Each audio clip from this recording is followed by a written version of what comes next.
जो भाग्य का नहीं है वो नहीं ही मिलता। इसलिए जो नहीं मिलना उसके पीछे भागो मत। ईश्वर का विधान जान लो कि ये नहीं मिलना, खुश रहो। मिलना होता मिल जाता, नहीं मिल रहा है, ईश्वर की कोई लीला है, कोई बढ़िया चाहते होंगे भगवान, नहीं मिल रहा, खुश रहो।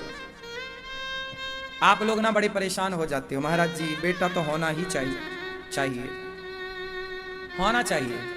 भगवान करें आप सबके बेटा हो, बेटी हो, खूब बच्चे हो आपके, लेकिन नहीं हो रहा है तो क्या करोगे?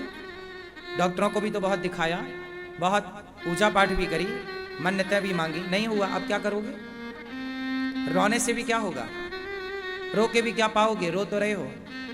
इसलिए रो मत, परेशान मत हो। जो नहीं मिलता वो ईश्वर की मर्जी है। नहीं मिलता मतलब ये सोचो कि आपको बेटा मिलता तो आप उस बेटे को पाकर बहुत परेशान होते, बहुत बड़े संकट आते बेटे के बाद। तो ईश्वर ने आपको उन बड़े बड़े संकटों से बचाने के लिए बेटा दिया ही नहीं, क्योंकि देकर जाता ना तो ज्यादा कष्ट था। नहीं हुआ तो एक ही बात है कि नहीं हुआ। हो करके यदि नालायक निकल गया बेटा, यदि रास्ता भटक जाए ना तो माँ बाप को कहना पड़ता है कि इससे अच्छे तो हम बिना बच्चे के अच्छे थे। बेटा हो तो लायक ही हो, नालायक संतान ना हो। ना होना अच्छा है, हो करके वो नालायक निकल जाए वो बहुत सताता है। तो ईश्वर ने आपके ऊपर बहुत बड़ा संकट आने वाला था। कोई आप नहीं जानते ना कि कल आपके साथ क्या होने वाला है, लेकिन भगवान तो जानते हैं। इसलिए ईश्वर जिन्हें बच्चा नहीं देते तो सोच विचार कर ही नहीं देते। बच्चा क्यों होता है? माँ बाप का ऋण उतारने के लिए। जिसके सिर पर ऋण था वो तो आ गया चुकाने, तो जिसके सिर पर ऋण होता है उसके तो बच्चे होते हैं ऋण चुकाने के लिए। पर जिसके सिर पर कोई ऋण है ही नहीं, भगवान उसे फिर झंझट से बचाते हैं कि जब ऋण है ही नहीं तो बच्चे की जरूरत ही नहीं, तू तो ऑलरेडी मुक्त है। तेरा बेटा तुझे क्या मुक्त करेगा? तेरे अच्छे कर्मों ने तुझे मुक्त कर रखा है। और बेटे से ही सब होता है ऐसा नहीं है। मीराबाई के कोई बेटा नहीं था, स्वामी विवेकानंद जी के कोई बेटा नहीं था, तुलसीदास जी के कोई बेटा नहीं था। बच्चे से ही सब होता है ऐसा नहीं है। कोई बात नहीं, नहीं हो रहा, बच्चे हो जाएं तो बड़ी कृपा, ना होए तो भी कृपा। तेरे फूलों से भी प्यार, तेरे कांटों से भी प्यार। बेटा बेटी ये सब ईश्वर का दिया हुआ है, इसलिए दे दें तो खुश रहो, नहीं मिला तो सेवा करो समाज की। समाज की सेवा करो। हमारे एक मैया है, उनके कोई बेटा नहीं है तो वो आती हैं हर महीने और गौरी गोपाल आश्रम में आकर गुरुकुल में 150 बच्चे पढ़ते हैं। उन बच्चों को अपने हाथ से कहीं फल देकर जाती हैं, कहीं बच्चों को किताब देकर जाती हैं, कॉपियां देकर जाती हैं।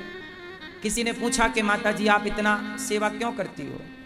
बोले बेटा मेरे बेटा होता तो मैं एक ही बेटे के लिए सारी जिंदगी करती रहती, पर ईश्वर ने बड़ी कृपा की बेटा ना देकर कि मेरा इन सभी बच्चों की सेवा करने का मौका मिलता है। जो है वो सब में बटेगा, सबकी सेवा में जाएगा। बच्चे होंगे ना तो आपका एक बेटा होगा, दो बेटा होगा तो आप पूरा कमा कमा के दो में बांट दोगे। पर जिनके नहीं है और यदि उनके पास समझ है तो वो अपनी सारी संपत्ति समाज की सेवा में लगा देते हैं। समाज की सेवा। देखो पंडित श्री मदन मोहन मालवीय जी का नाम किस किसने सुना है? सुना है? कौन थे ये? पंडित श्री मदन मोहन मालवीय जी, काशी में एक विद्यालय है, विश्वविद्यालय है ना, BHU के नाम से, विश्व हिंदू यूनिवर्सिटी। सबसे बड़ी यूनिवर्सिटी है, सबसे बड़ा शिक्षा का केंद्र है काशी, BHU बनारस में। पंडित श्री मदन मोहन मालवीय जी ने उसकी नींव रखी, पंडित श्री मदन मोहन मालवीय जी ने उसे बनाया। और बनाया तो आज तक पूरे भारत को, पूरे विश्व को वो शिक्षा देने का केंद्र है। हाँ या ना? यदि वो अपने बेटे के लिए बनाते तो केवल बेटे का भला होता, पर राष्ट्र के लिए बना के चले गए तो सारे विश्व का भला हो रहा है कि नहीं? इसलिए जिनको बेटा नहीं है तो समझ लो कि भगवान आपसे कुछ बड़ा काम कराना चाह रहे हैं कि आप अपनी संपत्ति,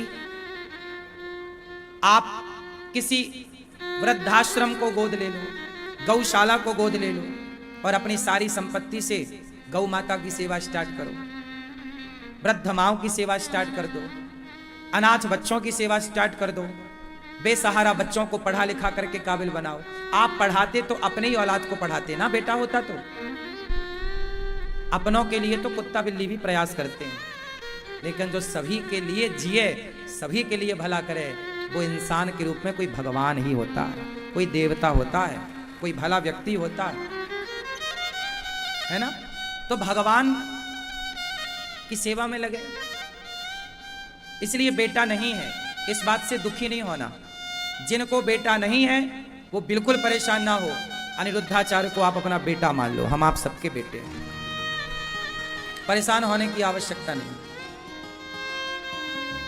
सेवा, हम तो देखो सेवा कर ही रहे हैं। गौरी गोपाल आश्रम में 280 वृद्ध माताएं रहती हैं। हम यदि अपना परिवार का सोचते, हम यदि अपने बच्चों का सोचते, तो हम अपने बच्चों में ही लगे होते, परिवार में ही लगे होते। पर परिवार और बच्चों से ऊपर भी कुछ है, थोड़ा झांक कर देखो। ये समाज में आप लोगों की बहुत जरूरत है। 2 पैसा कमाओ, खूब कमाओ, खूब पैसा कमाओ और केवल परिवार में ना लगाओ। लुगाई लड़का का पेट तो सब भर रहे। आप थोड़ा ज्यादा कमाओ और अपने परिवार से बाहर निकलकर समाज की तरफ भी देखो। ये आपकी और हमारी जिम्मेदारी है। ये मैं केवल कह नहीं रहा हूं। अच्छा ये बताओ, अनिरुद्धाचार्य का भी तो परिवार है। मेरे को क्या जरूरत थी इतना सारा काम करने की? मेरी कोई दाल रोटी तो चल ही रही है। 280 माताएं हैं। गौरी गोपाल गुरुकुल में 150 बच्चे पढ़ रहे हैं। सब बच्चों का पढ़ना लिखना रहना खाना पीना सब निःशुल्क है। मैं क्यों ये सब कर रहा हूं? क्या रह जाए इंसान में और वो जानवरों में, पक्षियों में अंतर क्या रह जाएगा? केवल 7 लोग ना हो, परिवार से ऊपर राष्ट्र है, भारत है। और गौरी गोपाल आश्रम में जो वृद्ध माताएं रहती हैं, जिनके अपनों ने सताकर ठुकरा कर निकाल दिया, आप बताओ, इन माओं की सेवा यहाँ हो रही है। गौरी गोपाल भगवान की रसोई चलती, कोई भी आ जाए, सबको पेट भर भोजन मिल रहा। आपको क्या लगता है, क्या यह राष्ट्र की सेवा नहीं है? मैंने अपने परिवार से ऊपर उठकर ना सोचा होता तो क्या गौरी गोपाल आश्रम में इतनी सारी सेवाएं संभव थीं? सारे लोग अपने परिवार में ही तो उलझे हैं। कौन निकल रहा है परिवार से आगे, बताओ? इसलिए हाथ जोड़ के कहता हूं, अपने बच्चों को केवल परिवार तक सीमित ना रखो। बच्चों के अंदर राष्ट्र भक्ति भरो, राष्ट्र प्रेम भरो। और आपके अंदर क्षमता है। पंडित श्री मदन मोहन मालवीय जी ने यदि इतना बड़ा विश्वविद्यालय बनाया, तो आप भी एक इतिहास तो मरने के पहले रच ही सकते हैं। तो मरना तो सबको है साहब। आओ कसम खाते हैं कि मरने के पहले कोई देश के लिए बड़ा इतिहास रचेंगे। देश के लिए कोई बड़ा, देश के लिए बड़ा इतिहास रचेंगे। क्यों रचोगे? तुम भी बड़े होकर पैसा कमाओ, सामर्थ्यवान बनो। तुम भी एक गौशाला बनवाओ, गाय की सेवा करो। तुम भी बेसहारा माओ की सेवा करो। तुम भी किसी बहन बेटी का विवाह करो। तुम भी प्यासे को पानी पिलवाओ, भूखे के लिए अन्न क्षेत्र खोलो, करो सेवा। सर्दियों में जो ठिठुर रहे हैं, आओ उन्हें कंबल देते हैं। सोचो, अपने लिए तो कंबल सब खरीदते हैं, अपने लिए तो बढ़िया हलवा पूड़ी सब लाते हैं। हम जब सोते हैं ना, तो सवेरे जागने के पहले भगवान से, सोने के पहले ये कहकर सोते हैं कि प्रभु कल ये शरीर यदि समाज की सेवा में काम आए, सेवा यदि इस शरीर से होए तो ही जगाना, वरना जगाने की जरूरत नहीं है। सवेरे हम किसी के काम आए तो ही जागें, वरना सोते ही रह जाएं। क्या जरूरत है जागने की? हम बोझ बन के क्यों जिए धरती पे? हमारे होने से अच्छा, आपके होने से कितनों का फायदा है बताओ, उत्तर दो। आपके होने से कितनों का फायदा है? भैया बताओ, भैया आप बताओ, आपके होने से कितनों को फायदा है? हाँ? केवल बेटे को, केवल पत्नी को, केवल आपकी माँ को और आपके पिता को। आपके होने से केवल आपके माँ बाप का फायदा है, आपके बच्चों को और आपकी पत्नी को फायदा है। इनके अतिरिक्त किसका फायदा? इसके लिए कुछ सोचिए, आप भी कुछ करिए कि आप क्या कर सकते हैं। आप क्या अपने सेल्फ डिपेंड होकर कुछ कर सकते हैं? नहीं तो फिर गौरी गोपाल की ओर आप भी अपना एक हाथ बढ़ाइए, ताकि एक हाथ अनिरुद्धाचार्य के केवल 2 हाथ ना हो, आप सबका एक एक हाथ मिले तो हजारों हाथों की ताकत गौरी गोपाल में हो, और हम सब मिलकर एक इतिहास रचें। हम सब मिलकर समाज की सेवा का संकल्प लें। अकेले कोई नहीं कर सकता, तो हम सब मिल जाएं। जहां सुमति तहां संपत्ति नाना। एक गट्ठा लकड़ी हो और 4 लोग उसमें हाथ लगाएं तो उसका भार कम हो जाता है, हल्का हो जाता है। इसलिए आप अपने बच्चों को यह जरूर सिखाइए कि बेटा केवल परिवार की नहीं, राष्ट्र की, समाज की सेवा करो। सेवा करने वाले बच्चे हों, इंसानों का सम्मान करने वाले बच्चे हों, लोगों के बहते हुए आंसुओं को पहुंचने वाले बच्चे हों, लोगों की पीड़ा दुख दर्द समझने वाले बच्चे हों। आजकल ना सच्ची बताएं, लोग दर्द नहीं समझते, पीड़ा नहीं समझते, तकलीफ नहीं समझते, है ना।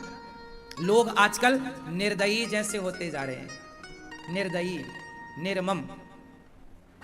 क्यों हो रहे हैं जानते हैं? क्योंकि मांसाहार करने लग गए कुछ लोग, और मांसाहार करने वाला तो निर्दयी होता है। दया होती तो मांस ही नहीं खाता, क्योंकि मांस तो काट ही वही सकता है जो निर्दयी हो। आप मेरे से कहो कि महाराज जी मछली जरा पानी से निकाल दो और इसे काट दो, मैं तो नहीं काट सकता, मेरा तो हाथ ही नहीं बढ़ेगा मछली को पानी से निकालने के लिए। मैं तो मुर्गा को नहीं काट सकता, मैं तो बकरे की गर्दन पर तलवार नहीं चला सकता, क्योंकि मेरे अंदर दया है। क्यों मारूं मैं? आप यदि मांसाहारी हैं तो समझ लो आप निर्दयी हैं। दया होती तो आप उस जीव का मांस क्यों खाते? आप क्यों किसी की हत्या का पाप अपने माथे रखते? इसलिए हमारे सनातन धर्म में दया को सर्वोपरि रखा। दया धर्म का मूल है, दया धर्म से ऊपर है, दया धर्म से, अरे दया ही धर्म है, ये मानो, दया ही धर्म, दया धर्म का मूल है। इसलिए आप श्रेष्ठ हैं, सनातनी हैं, दयावान हैं। लेकिन आज का आदमी निर्दयी हो गया है। हम इतने दयावान कि कुत्ते को रोटी देते हैं, हम सनातनी इतने दयावान कि गाय को रोटी देते हैं, है ना।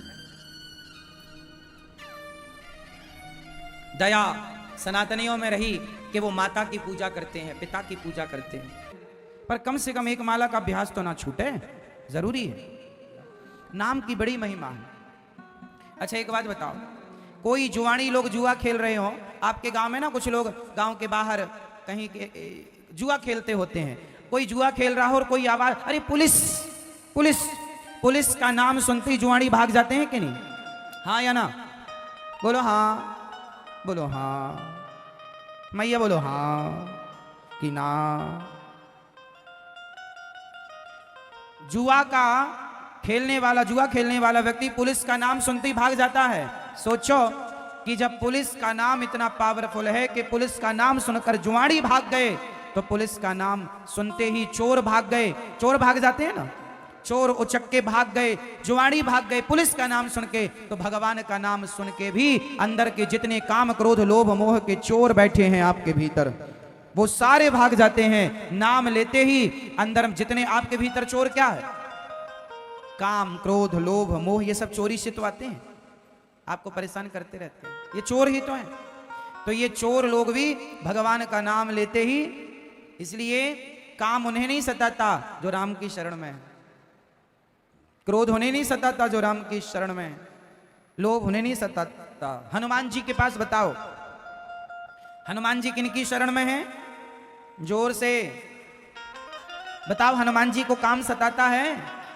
हनुमान जी को क्रोध सताता है? लोभ सताता है? लोभ हनुमान जी के पास अष्ट सिद्धि नवनिधि के दाता सब है, लेकिन वो राम जी के चरणों में पड़े रहते हैं, कोई सुख नहीं। क्योंकि हनुमान जी समझते हैं कि राम के चरणों से अच्छी कोई जगह नहीं है। इसलिए साहब भगवान के नाम का आश्रय लो। और हनुमान जी कितना नाम जप करते हैं बताओ? हनुमान जी कितना नाम जप करते हैं? हनुमान जी सोते जागते उठते, हनुमान जी सो जाएं तो हनुमान जी के राम राम से सीताराम सीताराम निकलता है, श्री राम जय राम निकलता है। हनुमान जी के अंग अंग से छाती फाड़ कर दिखाई तो सीताराम बैठे थे। तो नाम जप किया हनुमान जी ने तो हनुमान जी हो गए। नाम जप किया करो। विभीषण जी लंका में रह के नाम जप करता है सीताराम सीताराम, और आप लोग अपने घर में रह के बताओ नाम जप नहीं कर पाती हो। मैया आज से नाम जप करोगी? कितना नाम जपोगी? जप लेना वही काम आएगा। हाँ, बेटा शमशान तक ले जाके फूक के आ जाएगा, कोई काम ना आएगा, नाम ही काम आएगा। रख लेना राम नाम का धन। मीराबाई कहती हैं पायो जी मैंने राम रतन धन। हाँ, सोना चांदी। मैया आपके पास सोना है चांदी है? बहू तो कह रही थी मेरे साथ बहुत गड़ा के रखी है।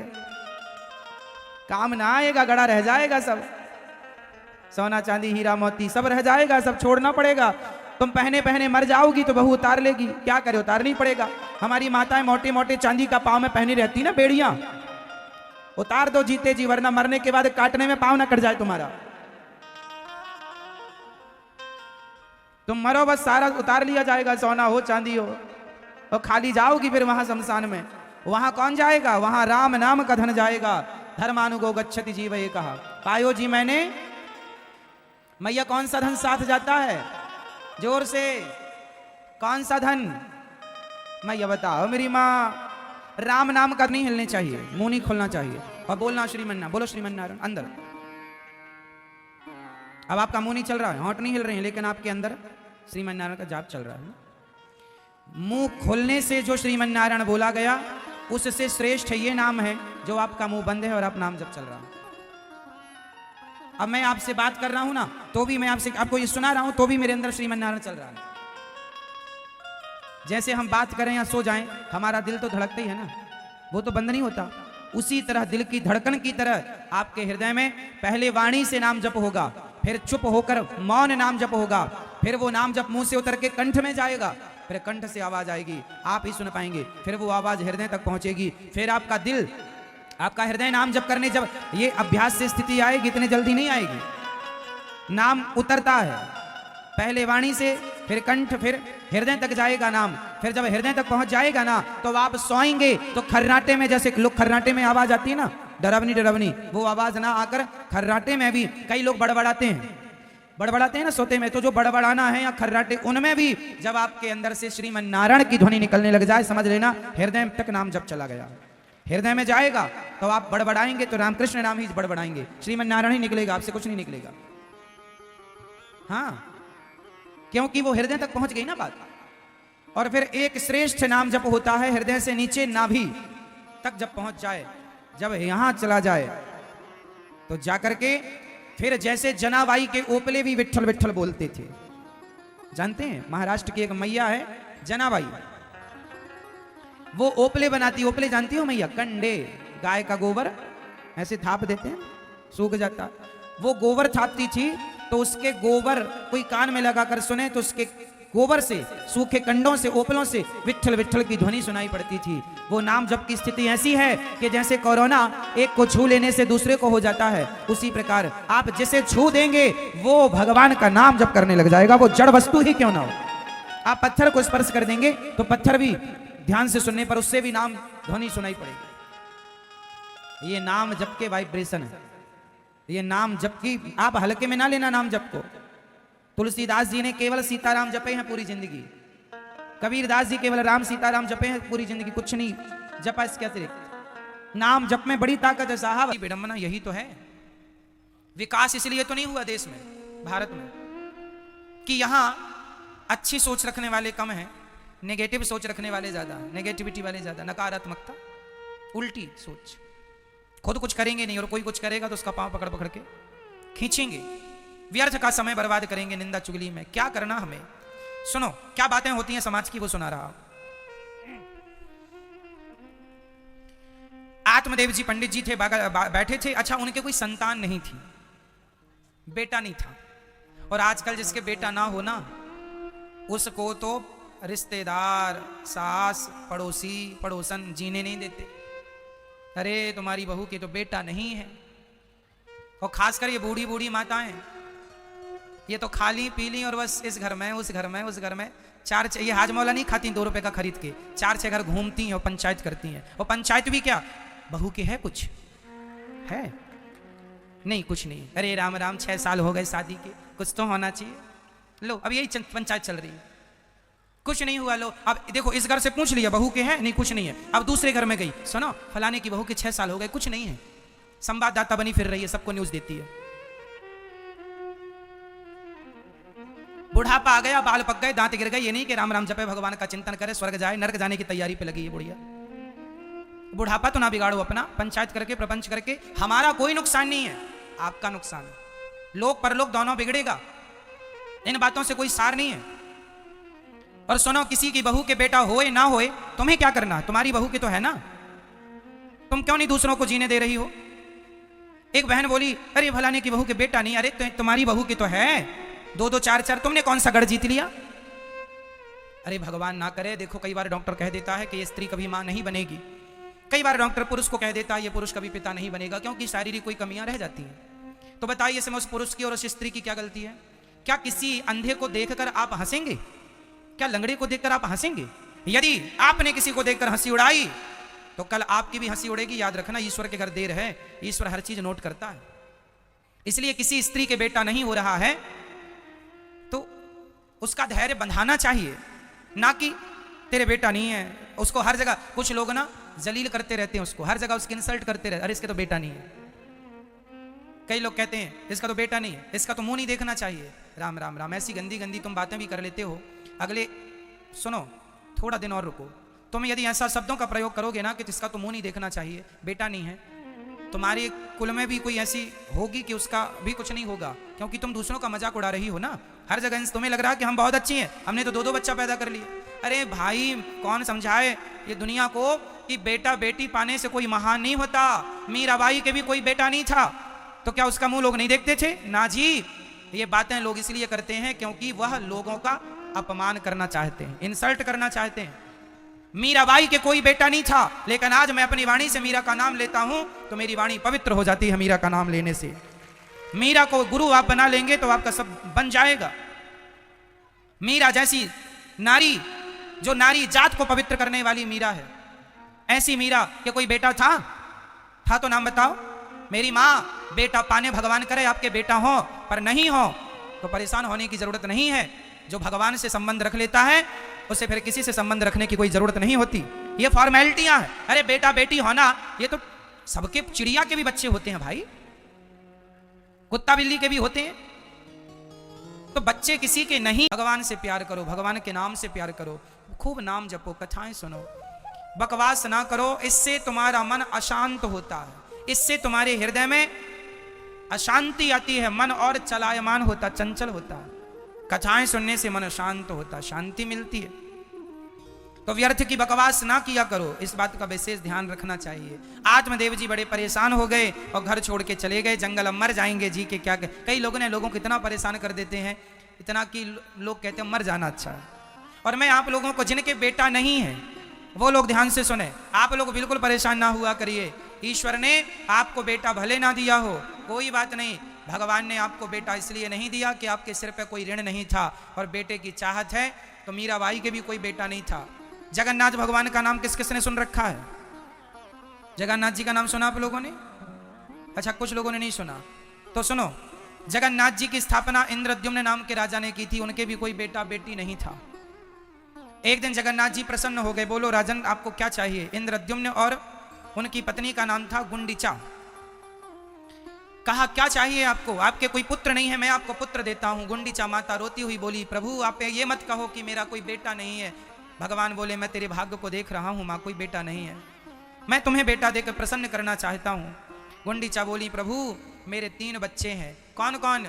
बोले बलभद्र, जगन्नाथ जी और सुभद्रा, 2 बेटा 1 बेटी, आप मेरे बच्चे हो। जगत आपको जगन्नाथ कहता हो, पर मैं जगन्नाथ को अपना पुत्र मानती हूँ।